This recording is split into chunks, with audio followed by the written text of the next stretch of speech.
Welcome to another episode of Learning Trick Shots is a load of fun. All right, guys, this week we've got a doozy for you.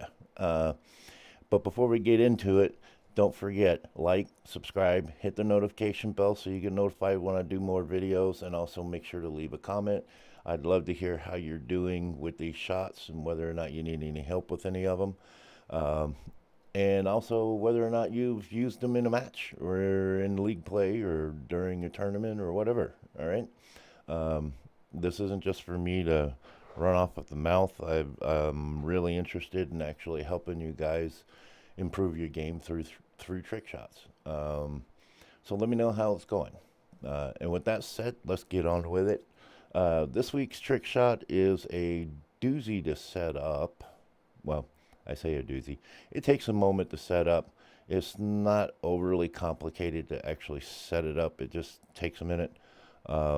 Executing it, though, is a different story.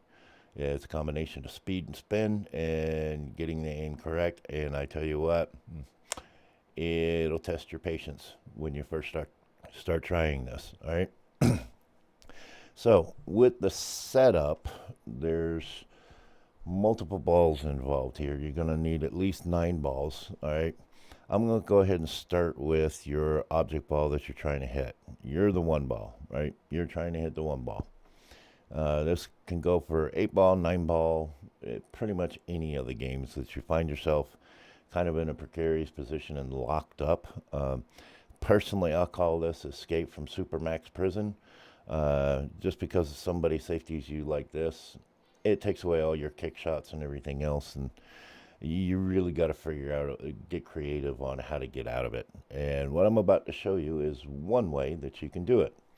Another way is by doing a type of masse, but that's a little bit more complicated than I want to get into right now. I want to get you guys a little more versed and knowledgeable about some of the other options.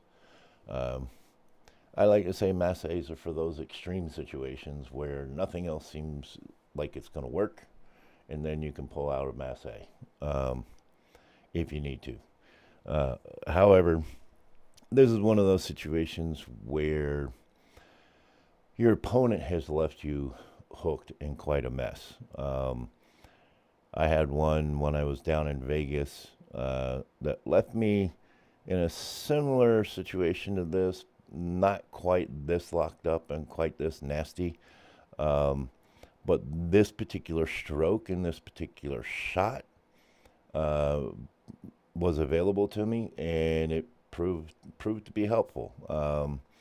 I ended up managing to being able to get a good hit and not giving up ball in hand in the process. So anyway, your one ball, center pocket, divided in half by the pocket's points. That's where you want that one. You want to place another ball right here at the second diamond on the long rail, down from the corner pocket here. Place another one roughly about 3/4 to 1 diamond away from that corner pocket. And then your cue ball is going to be about 1.5 diamonds, maybe a little bit further, frozen to the rail. And then you'll have 2 balls frozen to it going in a straight line across the table, pretty much like that. And then your next set of balls, you're going to put at 1.5 diamonds away from that corner pocket on the short rail, acting as blocking balls, with the line of centers forming a straight line straight across the table, like so. All right. That is your setup. Now, as you can see, all your cut angles and pretty much everything is out of the question here, right? So this is another one of those times where rail compression is going to come in handy, right? I showed you that in a couple of trick shot tutorials I did earlier. I think it was one of the first 4 or 5 tutorials that I did where I showed that concept of compressing the rail and making stuff happen. Then in episode 4 with the hurting shots, there was a hurting shot in there where you had to compress the rail to make it work. And then there's been a couple of others where we've gone over that concept and that principle. So as you can see, compressing the rail actually comes in handy quite a bit during these trick shots, and a lot of times during league matches and tournament play. Um, as a matter of fact, just this past weekend, I was in a Scotch doubles tournament, and unfortunately, it was my partner's turn, and he was hooked in a similar fashion to this, where he had one ball that was frozen to him, and instead of them being lined up vertically like this, right, they were actually um, horizontally lined up like so. So there's two balls frozen to themselves, and one of them frozen to the cue ball. The only way out of it was to compress the rail and come out of it, which is what I was trying to get across to him. But he had never seen that done before, and misunderstood what I was saying, and ultimately committed a foul and given up ball in hand. Whereas if I would have had the opportunity to shoot that shot and compress the rail like you're about to see in this video, we would have avoided the foul, not given up ball in hand, and the outcome might have been a little bit different. So that's just one example of how knowing these concepts and understanding how to do these trick shots can actually help your game. So without further ado, and babbling on and on and on and on, because I've got so much experience and so many examples that I could show you guys about this stuff and how it helps, that I have to kind of reel myself back in on occasions in order to keep things moving along smoothly. So we'll go over the execution here, all right? So essentially what you're going to be doing with the cue ball is you're actually going to be aiming it to compress the rail here so that it comes out and around your blocking ball, which in the video is the 9 ball, and your diagram is the 8 ball right here, right? So you're going to shoot into the rail, compressing the rail. It's going to hit the rail. You want to aim it so that it hits the rail somewhere around this 3/4 diamond mark. So when it bounces out, it comes out and away from all these blocking balls before it actually curves back to make that one ball back in that corner pocket, as you can see from this diagram. In order to pull this off, you're going to have to elevate your cue roughly about 25 to 30 degrees. And you're doing this for a couple different reasons. One, to get enough spin on the ball to create the action you need in order to get the cue ball to curve back. And two, avoiding the one blocking ball, as well as trying to create the spin. So that's the dual purpose for elevating the cue on this particular shot.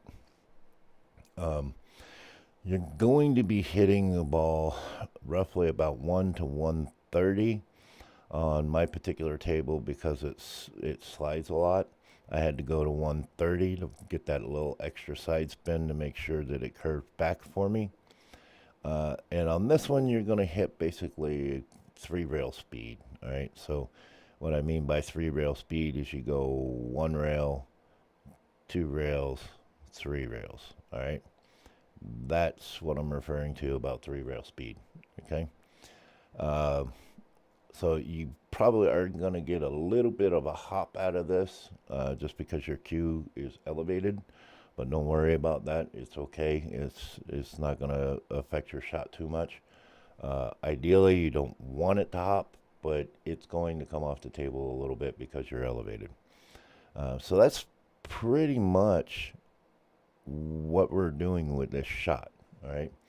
So without further ado, I'll go ahead and play this shot for you so you can see what happens. There you go. Did you see that curve? Let's play it again for you. Now pay attention, because you're going to see the rail compression and then the spin. There we go. And that's the shot for this week, guys. Pretty interesting shot. I've had it come up a few times where I could actually use that stroke in order to pull some stuff off during a match and during tournament play. I've had a couple times where I overhit it, where I had too much speed on it and I didn't get the spin or the curve out of it that I was looking for. But that's why I say you got to practice these shots. Practice them, become comfortable with them, become fluent with them, so that when you do need them during those league plays and those tournament matches, they're there and you can execute them like you would any other shot. Your opponents will be surprised by them, but you won't be. It'll give you the upper hand. Your opponents don't know you know these shots. You know these shots, and they set you up for them, thinking they've got you, and they're about to win because they put you in an unescapable, you know, snooker. Well, guess what? They set you up for success, is what they did by knowing these shots, right? So again, make sure to like, subscribe, hit the notification bell, and leave a comment on your way out. Let me know what you thought about this shot. Give it a try. I guarantee you it's going to help you in a couple of different ways. So with that said, you guys enjoy this shot. We'll see you again next week with another trick shot. And the ones I got coming up in the next couple of weeks are actually going to be a little easier than the ones that I've shown you these last couple of times, and also a little easier to set up. So you might have a little more fun with those. But nevertheless, try these out. They come in handy during matches and league play, and it can make the difference between winning and losing. So with that, enjoy your games, enjoy learning trick shots, and we'll see you guys next week.